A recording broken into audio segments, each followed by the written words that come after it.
Hello everybody, back here again for our vlog a day. Today is Thursday the 24th, and today was a lovely, beautiful day to be alive.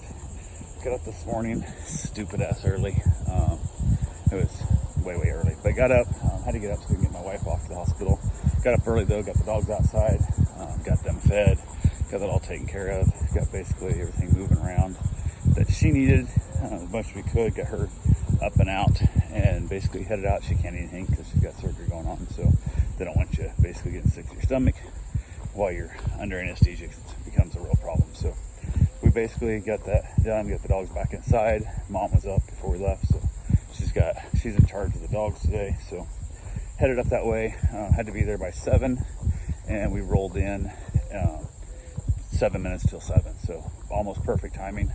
Rolled up in there, which we got up like 5. It was 5 early, 5:15 like I got up. She got up at 5:30 and got around, so our timing was just about perfect on there. Had taken a little cooler with me, so I had some ice water and stuff, had a soda with me and whatnot, and get in there at 7 o'clock. I drop her off at the front door, put her in a wheelchair, and then I go park the car, head back up, and we head in and we do the theater of security. We've had some incidents of, there was like an old lady shot her husband and stuff in the hospital and some other crap going on around here. So they decided to install metal detectors in all the hospitals, and it's way worse than the TSA for complete BS. They don't actually check nothing. It's just theater of security, because they literally were wheeling her in there. He tells me to take her around the side. So I'm like, how do you guys doing this? But, you got a wheelchair, it's full metal, it's not gonna work, whatever, blah, blah. So I take her on the side and whatnot. We stick her purse, anything else in the little basket, and push it all through. We're all good to go. Put my drink in there and whatnot and stuff, which is the X-ray machine. I walk through, go back there and get her, and the guy walks over and points a metal detector wand at her, and it keeps beeping, beep, beep, beep, everywhere, because the wheelchair's there.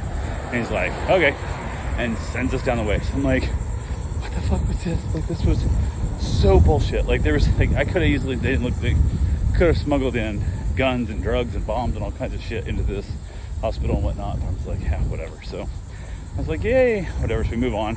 We go check in through all the paperwork and all that good fun stuff. And why they don't email you that form beforehand, you could have filled it out yesterday.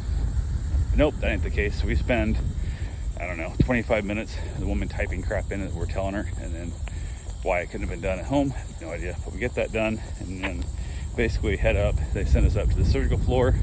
We get there, and I don't know if they don't know she's not coming, or they just wait till somebody actually shows up, because people don't show up or what. But there's nowhere to put her. Nowhere, there's no room. So we have to go to the waiting room while they basically make up a room real quick and throw some sheets on a bed. And we head in the room. We hang out there for eternity, as a couple people come in and talk to her about what they're doing, what they're working on, and they're constantly asking her dozens of times, which I understand if they don't want to do operation on the wrong person. Date of birth, name, age, what surgery you have, and yada yada. And one of the times I was like, oh, that was pretty cute. They were pretty smart there, but because they were like, oh, we're having, I think it's like, I think a hip replacement or some shit. And we're like, no, knee. And I was like, what? And so she was on the completely wrong patient. And I'm like, oh, you gotta fucking be kidding. She said, oh, it's just a test, see if you're paying attention. I'm like, no, it wasn't. Like, I can see in your eyes, like you thought you were talking to a different person. So that made me feel wonderful about how things were going here. So I was like, hey, whatever. But so we were in there for what seemed like forever. And then 9:30ish, it rolls around, I think a little after 9:30, 9:40. They finally wheel her down to the operating room and get to say my goodbyes. They tell me it'll be about an hour, and I'll hear from the surgeon. And I'm like, cool. And you wait in the waiting room. I said, I'm going to go outside. This building, when it's like, it was 68 degrees in there, which I understand they keep it cool for bacteria and stuff, but I was just freezing my butt off. I completely forgot about it.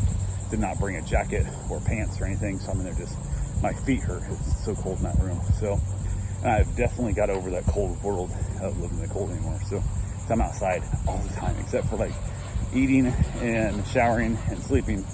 I'm pretty much outside 24/7 now. So, and it's been hot as all get out. So I want to be, I've lost my cold ability. So I was like, hey, cool, whatever, no big deal. So I head out. I basically take outside. I take the wheelchair with me and stuff, basically just to, I guess, I don't know, because they're moving her to a different room, and I don't want them losing a wheelchair, and I don't want them thinking it's the hospitals, and that's why I'm trying to find it back. If there's somebody else in there who might be sick, or somebody pisses on the wheelchair, or God knows what kind of thing. So went ahead and took my wheelchair with me, head out with her purse and all that kind of stuff, getting her going to a different room. take it all with me, and I head out. The doctor and everybody told me it'd be an hour. So I'm like, cool, no big deal. So about an hour later, at 10:34, I get a call from a random number I don't know. I answer all my calls anyway, especially today. And it's a surgeon saying surgery went fine. They were hoping to basically attach all the small pieces back together, and they couldn't because the bottom piece broke into a bunch of small pieces and it wasn't fixable. So they just removed those. They drilled a bunch of holes in the big piece up top, and then they suture it to the tendons on the lower half of the leg, and basically that's wait for the tendons in the upper leg to stretch to basically compensate for the lower cap missing. So I'm like, cool, no big deal. He said it'll be about an hour, she'll be ready to go.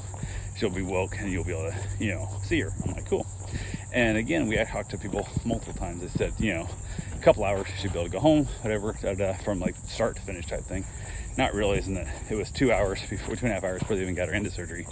But my whole thing is like, give us the expectation, tell us it's gonna be 8-hour day. It's gonna be a 6-hour day, whatever the hell it is. And then if it gets done in 4 hours, we'll happily go home. But I'm thinking it's gonna be 4-hour day maximum, like at the max, 4 hours.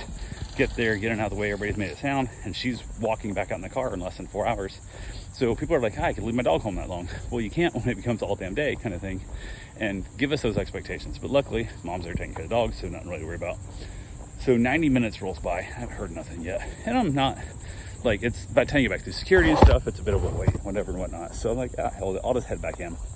So I head back in, and I go up in there, and I'm like, no problem. So I basically wheel up in there with an empty wheelchair now, because I'm expecting her to be going home any minute and whatnot. I expect my phone to ring any minute. So I roll up in there, end up in the waiting room, go back to the fake security. You gotta leave the stuff over there in the wheelchair, nobody even looks at it, it's a hole, whatever. So go back to the fake security and head through and get up to the waiting room, find out where I'm supposed to be waiting, and talk to a volunteer.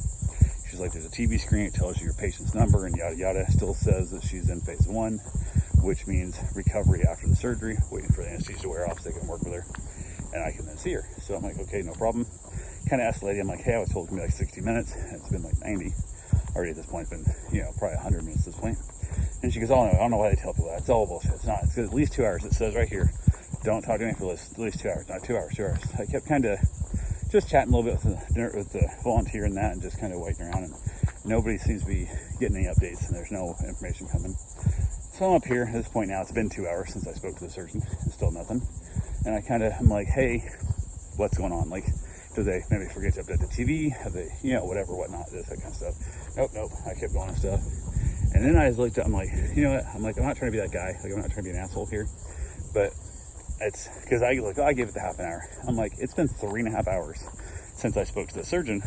You're going to call somebody who can see my wife at the moment and tell me what's going on with her. And if you can't find anybody that can actually put their eyes on my wife right now, I will start hitting on the hallways till I find someone who can put their eyes on my wife. So she goes, well, you gotta wait for the surgeon to call. I said, my surgeon called me 3.5 hours ago from this deal. She goes, oh, I didn't know he called you. I said, yes, we talked about this. I told you it'd already been an hour and a half, hour and 40 minutes when I came in, and he told me it'd be an hour. So I waited, and I've been waiting. I've been trying to be kind, I've been trying to be nice.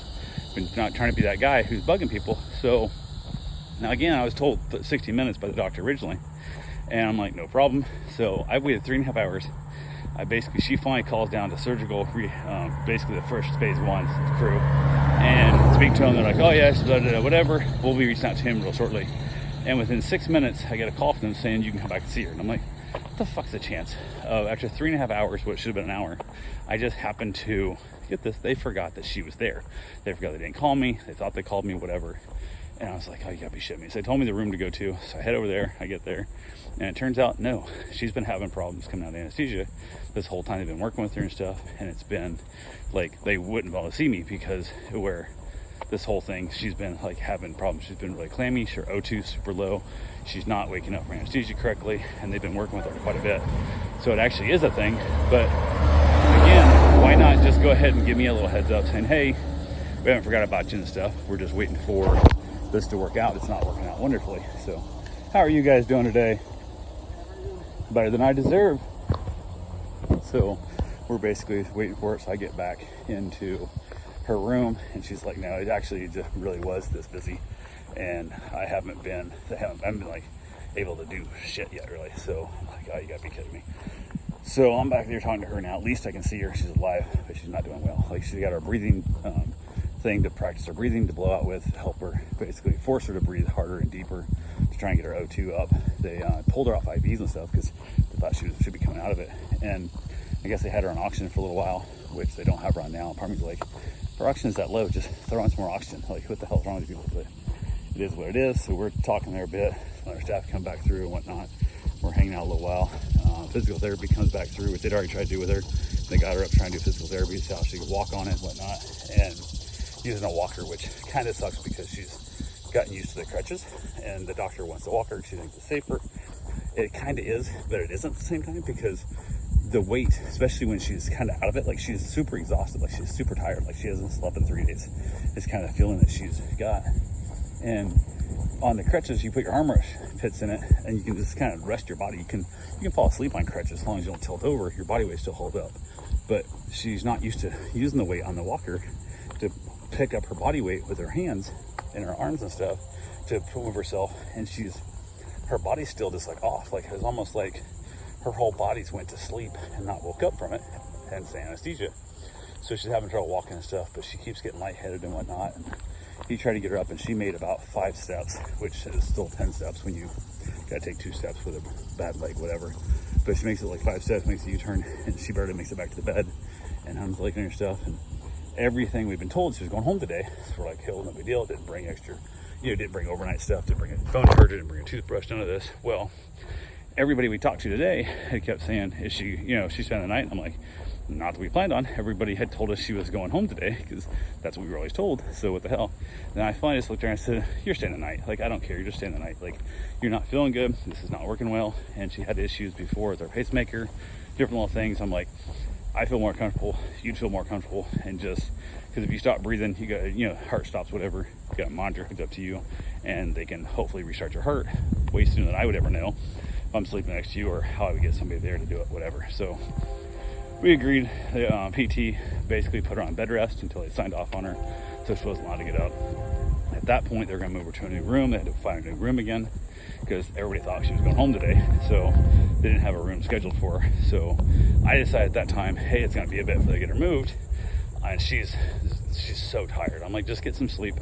I'm going to run home real quick. I'm going to basically grab your stuff you need, and I'll head back. And I thought, well, I'll just go ahead and get my run in real quick while I'm home so I can get that over with, keep my run streak alive, and go from there. So I got home, let the dogs out, played with them for a little bit, and then basically headed out for my run. Went for a super short run, got back after the short run, got back and took a quick shower, and then headed back up to meet her. I ended up putting on long pants and a sweatshirt because the hospital is so damn cold. So got everything she wanted, some snacks, a Reader's Digest, and that kind of crap to entertain her while she's there. So, phone charger and anything else. And then I head back up after playing the dogs again for a couple minutes, and then I head back up to the hospital. They move her to another location. Find my way over there. It's a different building, but there's a hallway to it, so it's not a big deal. So get in there and hang out there basically until they kick me out. They didn't actually. I was there until like 10 minutes before visiting hours over, and I got out before they told me to get out. But same thing. So we hung out there a little bit. She was looking and sounding better. She was eating something, but she's still just like weak. She's just, her best way to describe it, she's super tired. Like, she just feels exhausted. And I was like, God damn, it sucks. So drove back home. I was gonna grab some Five Guys, and I was like, nah, screw it. I was gonna get back home to the dogs. So ran back home. Mom was still up. She was playing with the dogs, or watching the dogs and stuff. So went ahead, got here, got the dogs outside.